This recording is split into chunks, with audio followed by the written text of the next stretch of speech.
Welcome to the Collectively Combating Kleptocracy podcast series.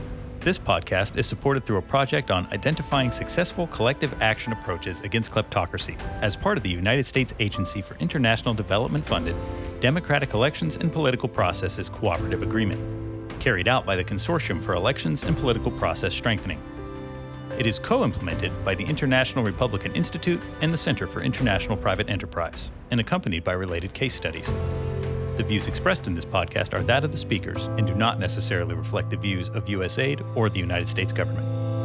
Our podcast guest today is Vladimir Dubrovsky. He is a senior economist at CIPE Ukraine and a chief expert at Economic Expert Platform. He has a very rich experience across different areas, including macroeconomics, political institutional economics, and governance, as well as corruption and other interdisciplinary topics. He has worked with CIPE before, and also the World Bank, UNDP, GDN, OECD, WEF, Transparency International, Chatham House, and other engagements with international programs regarding technical aid to governments, including the governments of Ukraine, Moldova, Kazakhstan, and Azerbaijan. He is a principal author of a book, 8 Years After the Revolution of Dignity, What Has Changed in Ukraine During 2014 through 2021, which was published by Edelman Press, Berlin. He's also an author of a number of research papers and books on issues related to transformation in Ukraine. And today we will be talking about the Revolution of Dignity and the collective movement against kleptocracy in Ukraine. Vladimir, welcome. Hi. So, what was the context of this revolution? Yes. Ukraine has a history of fighting autocracies. Ukraine was never an autocracy in its history. It was under the autocracy of the Russian Tsar, later Soviet times. But an autocratic regime in Ukraine is something alien. And unfortunately, it was such kind of regime. Autocratic and kleptocratic is, of course, a kleptocracy cannot go without an autocracy. It was a regime of President Viktor Yanukovych, who was elected at the normal democratic elections, but very soon after, he has demonstrated that he is neglecting all of the democratic norms, the Ukrainian political culture, which is very inclusive, and so on and so forth. He came to, as one of my colleagues say, to raid the country. So to grab everything that he could, and he started very much widespread campaign on corporate trading. I mean, not the one with stock market, but the one with gangsters. Campaign of mobilizing everything that he could control under his son's personal influence. Also, he organized we have sort of industry of avoiding taxes. And he has centralized this industry and even forced the companies to use these methods like missing trader and so on in order to avoid taxes, but paying commissions to him personally, and so on and so forth. So there were lots of corruption schemes. They were especially flourishing during the football championship of 2012 preparation. There were lots of state procurement that came with huge kickbacks, and the society was pretty much tired of Yanukovych, of his style, but there was still a hope that for geopolitical reasons he would have to align with the European Union, because all of the Ukrainian presidents had to somehow balance between Russia and the West in order of preserving their independence. And Yanukovych was, although he was pro-Russian, certainly pro-Russian, but he was still eager to keep control over Ukraine and not ready to cede it to the Russians. And so he played the game with the European Union to the Vilnius summit, in which he was supposed to sign an agreement of association with the European Union and the deep and comprehensive free trade agreement. But eventually, and not surprisingly, while being already in Vilnius, he refused to do it. And this happened on November 21st of 2013. And this was a trigger that actually triggered this revolution. When the people learned about this decision, it was a lot of anger. I personally was very much angry. And then when I came home, I found a Facebook post of Mustafa Nayyem, then journalist, who invited people to gather on Maidan Square. This is the largest square in Kyiv and in the very center of the town, and protest about this decision. So I have quickly joined this protest along with my wife in the evening, and then the people were there for the whole night, then for a few days after, and the categories of people have been changing, but still it was an instant progress of the kind of Occupy, which is quite usual for Ukraine. There were already a few such kind of protests there, and so people were already aware of such kind of protests. Thank you for sharing your personal insights. That's absolutely relevant to, I'm sure, a lot of experiences that Ukrainian people had at the time.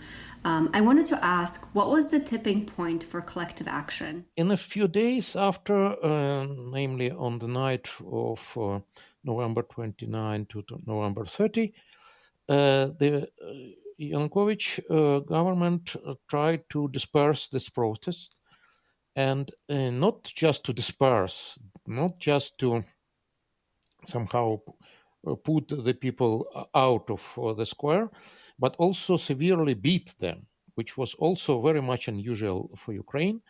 It was a usual practice for Russia, Belarus, and other repressive countries, but not for Ukraine. And those times there were students. My daughter was a student, though, and she left Maidan just a few hours before this action started. And a few dozen of students were severely beaten, fortunately not to death, but they were injured. And this created so much anger among all of the Ukrainian population, including even Eastern Ukraine, from which Yanukovych originated and where it was his core electorate and so on. Even there, more than half of people were against such measure. In Kyiv, it was just very big anger.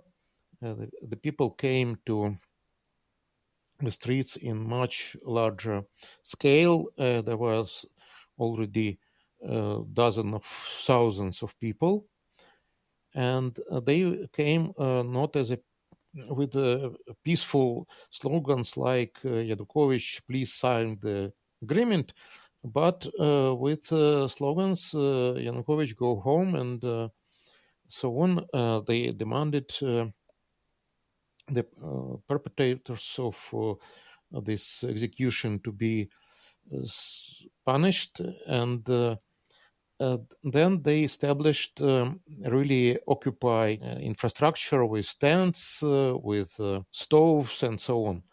It was cold season in Ukraine. So this was actually at the beginning of this big protest. Vlad, this sounds like a very difficult time to live through and witness. And you already mentioned the effort of Yanukovych to repress the collective action movement. Can you tell me how activists, including yourself and your daughter, navigated these repression attempts? Fortunately, neither myself nor my daughter or wife were involved at the time of the repressions. But yes, there were a few repressive episodes. And the first episode was actually the tipping point, was followed by a very strong mobilization of the people. The second episode was in 2 weeks after, and also it was followed by mobilization. So when the people knew that the authorities are trying to disperse Maidan, they came to Maidan. And this was even such a cartoon that what is the difference between Ukraine and Russia. And in Russia, and a riot policeman runs over the crowd, and the crowd runs from him. In Ukraine, he runs over the crowd runs on him, not from him, but on him. And there were clashes between the protesters and authorities, the riot police and the army. And these clashes were numerous, and actually Maidan has ended up with such a clash when this clash involved firearms. Before the end of February, there were no firearms, but the end of February, the final episode was already with firearms. And then it has got so serious for the many people in the law enforcement and so on, so they were not ready to such kind of clashes, and eventually they started deceiving Yanukovych. There were a few stages of escalation of violence, and finally it ended up with a sort of massacre of about 100 of protesters and a few dozens of policemen. Understood. So the levels of repression that progressively happened since the beginning of the protests in Maidan have become more and more violent, which is a huge concern. And I wanted to, for a moment, just to go back to how this movement was mobilized. So looking at the very beginning, but also as these violent repressions are happening, how is this movement not only mobilized, but also sustained throughout this change cycle? The main way of mobilization was Facebook. It started with the Facebook post, and then Facebook was the main channel for communication between the protesters and between protesters and their leaders, temporary leaders, and so on. People self-organized with Facebook. It appeared to be a very convenient tool for self-organization. It was a very powerful tool for mobilization, for coordination, and it was used from the very first to the very last day of Maidan, and then remained as a very influential tool in Ukraine. Some people even said that in Ukraine, the source of power is Facebook. Wow. Well, it's good to hear that technology such as Facebook has positive uses for mobilization of anti-kleptocratic action, especially when it comes to a lengthy process that requires a lot of mobilization and in general across all sectors. So my next question actually pertains to the business sector. Did the movement incentivize participation of the private sector in the protests as well? Yes, sure, and has made this protest sustainable because the protesters needed woods for their stoves, they needed food, and so on and so forth. And the ordinary people donated a lot, but of course, business could do more, and it did more. The word is that even some oligarchs were involved, of course, not openly. They somehow supplied Maidan with necessary goods. And also, it is very much important that in Ukraine we have a middle class of small entrepreneurs, micro business, self-employed, that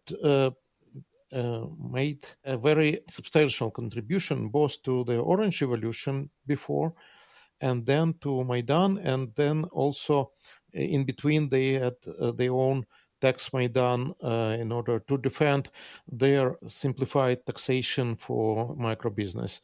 And it was also a collective action, and collective action uh, has a very important feature. They accumulate. So when people participate in one collective action and second collective action and so on and succeed, then it is more likely that they will participate in the next collection action. And actually, the Orange Revolution and this tax Maidan were a sort of preparatory collective actions to the Revolution of Dignity, because they both were successful and they gave the people some experience in which they learned how to make such things, how to succeed, and also some sort of confidence in their efforts. So the people were confident that their collective action can really make a change. Absolutely. I'll ask you a question that just spurred up based on what you said. And I'm thinking the two successful iterations of change, the Orange Revolution and then Maidan, as well as the Revolution of Dignity, how have these experiences prepared Ukraine for what is happening today with the second year of war caused by the invasion of Russia? Do you think that the resilience that Ukrainian people have and this drive for change partially came out of these movements that have been going on for many years preceding the current status? Great. Yes, thank you for great question. Yes. Indeed, what happened in the first month of the Russian invasion 2 years ago?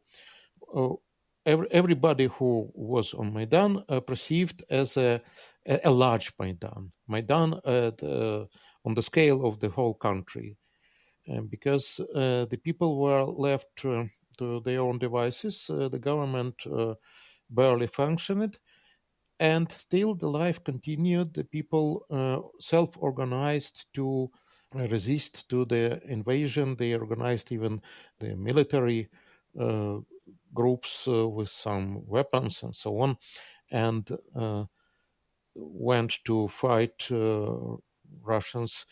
And it was a much a collective action of much greater scale than all of Maidans. But as I just said, Maidans were good sort of school for such kind of collective action. And also these Maidans ended up with establishment of personal networks that later on worked for the movement of volunteers in helping Ukrainian army at Donbass, and later on it helped us to survive the beginning of the Russian invasion. And now this movement of volunteers still work, and the people donate to the army, to the needs of soldiers, and so on. So it was a school that made Ukraine a school of resilience, school of dignity, if you like, that make Ukraine so resilient, because it is not centralized. Unlike in Russia, there is no center that could be attacked and then decapitated.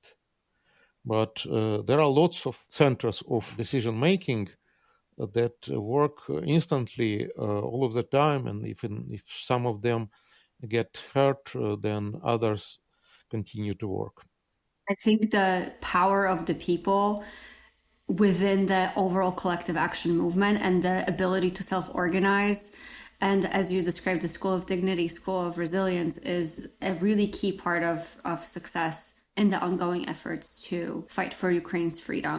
And I wanted to ask you from this very rich experience that Ukraine has gone through and is still going through, but like concentrating maybe just on the Revolution of Dignity itself, what are some of the key lessons learned from this experience that may be relevant to other countries? Understanding the country contexts differ, but any lessons that you would want to convey, especially with in regards to activists and other anti-corruption champions, what can they learn from this experience? I'm not sure that these lessons are universal, that they are equally applicable to different countries, because all of the countries are different in their social capital, in their culture, and so on. But I think for many countries, the lesson would be do not rely too much on the politicians, do not rely on the official leaders. Be self-sufficient, be self-organizing, and be self-responsible. So in Ukraine, the key to our success was just there. The Orange Revolution was organized from top to down, but eventually this top-down organization was muted by civil society. So civil society overshadowed this top-down organization, and it was one of the main reasons why political technology project has become a real revolution. But still, the people were overly confident in Yushchenko, the president candidate that was on the top of Orange Revolution, and they did not follow with any substantial actions after the revolution. Whereas after the Revolution of Dignity, or rather in the course of Revolution of Dignity, the people did not demobilize. They started the project of, for example, RPR, in which I was the part, which was aimed at reforms following the revolution, because revolution can just destroy something. It can open the way for the further reforms, but somebody should also push those reforms. Somebody should design them, somebody should implement them, and so on. And the main mistake after the Orange Revolution was that the people demobilized and sort of outsourced this to the authorities, to Yushchenko and Tymoshenko. And the authorities failed to implement their best wishes. But after the Revolution of Dignity, the civil society started to be the main player in the Ukrainian politics and policy making. And even now, it remains one of the main players. So I'm part of it, and it works. I think the main part of what makes social capital so great and social cohesion in general is a very strong civil society that also works with, government champions that do want to make a difference and are truly reformists, and also business partners. From what you're describing, of course, civil society is really the driving force, and not just like organized civil society, but ordinary citizens. And I think that makes Ukraine really stand out from a lot of different movements that perhaps have a lot of momentum, but don't take the initiative to then do the very lengthy process of policy design and reform. And not only the tax reforms are important that you've mentioned, that you work on too, but notably, Ukraine has one of the best examples of public procurement systems with Prozoro, Yes. which goes together with Dozoro, which really extends to what you just described, with really large involvement of ordinary citizens and overall civil society. So I want to take a moment if you wanted to comment on this. Like, do you think, especially, large-scale change that needs some support of international community too, in some ways, with the ongoing war or even like Prozoro? I wanted to ask you one more question beyond this one, but I wanted to just follow up and ask, what can the international community do in order to sustain the change that's really coming up from the ground up from Ukrainian people? First of all, it should learn the realities, because unfortunately, the problem is that too many organizations have their own agenda, like the IMF, for example, their own manuals, textbooks, and so on. And they come with ready solutions without studying the things on the ground. And these solutions sometimes work, sometimes they do not work, sometimes they do worse than without them. So the first thing is to study the subject of reforms. Because, of course, there are many similarities between different countries, but there are also many differences. And very rarely there are some fundamental and universal prescriptions that work everywhere. Very often you need to adjust it. Like, for example, Prozoro that you mentioned is a unique system that was developed in Ukraine. It is unique in its transparency, in its ability to restrain the discretion of authorities. And it was developed by the Ukrainian civil society along with Ukrainian private sector. And only afterwards it was supported by international organizations. I can give you another example with judicial reform. We have huge problems in judiciary. We have corrupt judges. We have dependent judges that, for example, prosecuted the Maidan people for fake crimes. But the first advice that was given to Ukraine is that you need to make this court branch of power, judicial branch of power, independent. Okay, it was made, but it was done in the assumption that the most of judges are honest and they would somehow get rid of dishonest ones because they temper the profession's reputation and so on. But the opposite happened because this assumption was just wrong. And now we are trying to make another kind of judicial reform with reloading of the main bodies of self-governance of judges. And this reloading happens through side forces with involvement of international representatives and representatives of the civil society and so on, not from the same judges. And it probably will work, we hope so, because it is tailored to the peculiarities of Ukraine. So my message to the international partners is that before making some advice or the aid conditionality and so on, that's all great, but before making this, you need to study the things on the ground and develop some adequate measures that would work in this particular environment. I think country context is extremely important to consider whenever making any kind of intervention. And thank you also for mentioning the need for judicial reform. And even if the widely known tenet of democracy is rule of law, it looks different from country to country, especially dealing with compounded issues and a post-communist environment, as I know from my own country in Poland, where there was lots of democratic backsliding despite progress. So this isn't, a common occurrence, but also something that we can all learn from while being mindful of particular country contexts in general. So I have one last question for you, Vlad. Looking back, how would you rate the success of collective action of the Revolution of Dignity? And do you think that the movement was successful in achieving the desired outcomes? Yes, I think it was successful.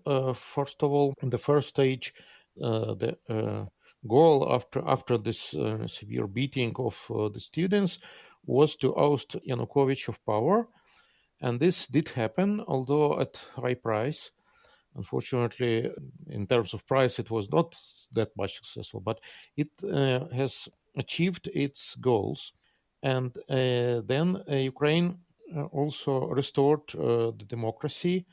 It restored the constitution that was more democratic. It has achieved its goal in terms of European integration. So this agreement with EU was signed just a few months after the Yanukovych oust, right after the elections, that restored some legitimate authorities in Ukraine.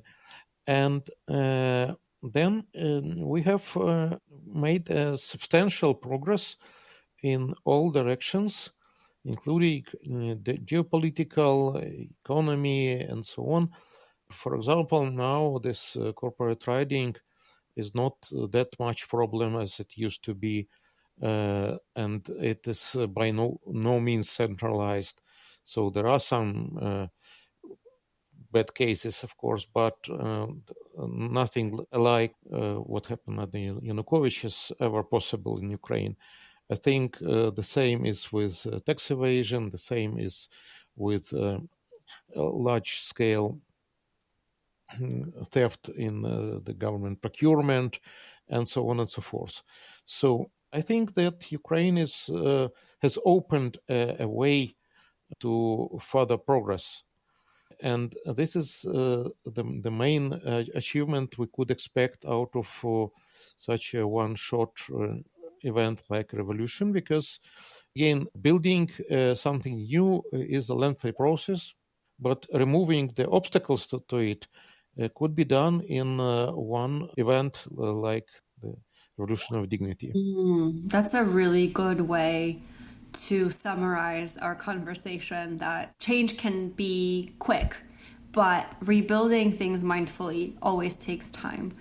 And I wish that Ukraine will be able to rebuild itself as a stronger and more resilient country and use a lot of the tools and the energy that the world has seen in order to rebuild a much stronger democratic nation.